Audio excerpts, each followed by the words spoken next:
ténèbres-là sont venus sur la terre, ils se sont positionnés pour empêcher le plan de Dieu. N'oubliez pas que quand le diable combat l'homme, en fait, il combat le plan de Dieu. C'est le plan de Dieu dans la vie de l'homme que le diable combat.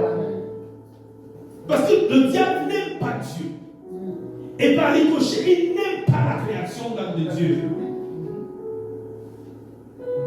Et donc quand il lutte contre toi, mais quand il va empêcher les choses, en fait, il veut dire à Dieu que toi, tu es faillible.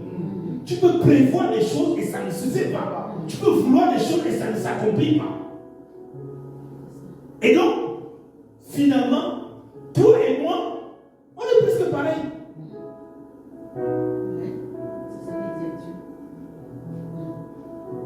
Et donc c'est pour cela que dès que tu as tout créé parfaitement, il s'est positionné pour tout faire. Et il va agir au travers de 4 dimensions. Et ces 4 dimensions, comme je le dis, on le voit déjà dans le premier chapitre de la Bible.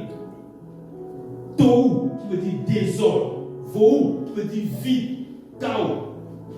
Rocher en hébreu, qui veut dire ténèbres. Et Théom en hébreu, qui veut dire abîme. Et quand vous regardez cette déclinaison de chacune de ces ténèbres-là, il y a une spécificité attachée à chacun de ces actions sataniques sur la terre.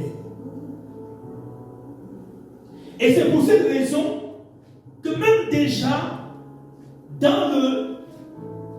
Alors, je vais revenir. C'est pour cette raison même que quand vous revenez sur le premier chapitre encore, Dieu va maintenant créer Adam. Parce que dans le souci de Dieu, c'est que comme ce qu'il a prévu, il a tout fait, le diable a amené un chamboulement, il va tout faire pour restaurer les choses. C'est pour cela qu'il va créer l'homme.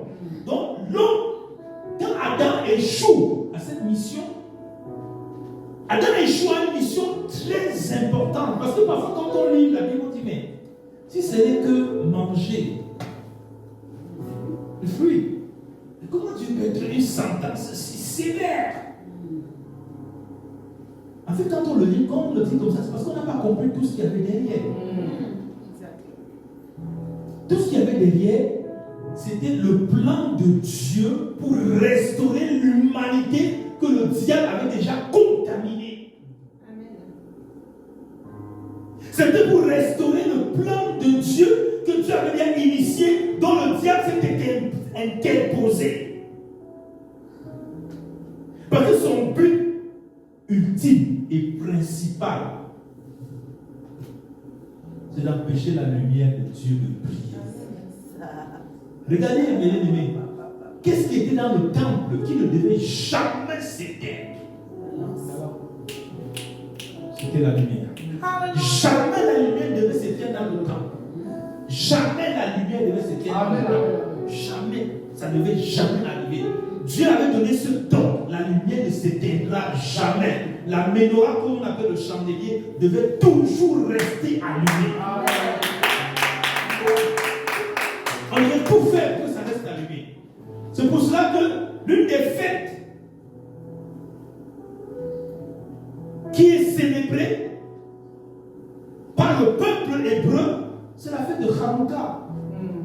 La fête de Hanouka, c'est quoi? C'est ce qu'on appelle la fête de la dédicace. Dans le Nouveau Testament, quand vous allez voir la dédicace, c'est une des fêtes qui vient rappeler combien de fois la lumière est importante. Et donc, quand on évolue, on se rend compte que les 4 dimensions des ténèbres correspondent aux 4 royaumes. Je ne vais pas tout expliquer le chiffre 4. Il y en a tellement dans la Bible. C'est tellement un chiffre tellement important. Les 4 royaumes que Daniel a vus. Donc, ces 4 dimensions de ténèbres correspondent à ces 4 royaumes.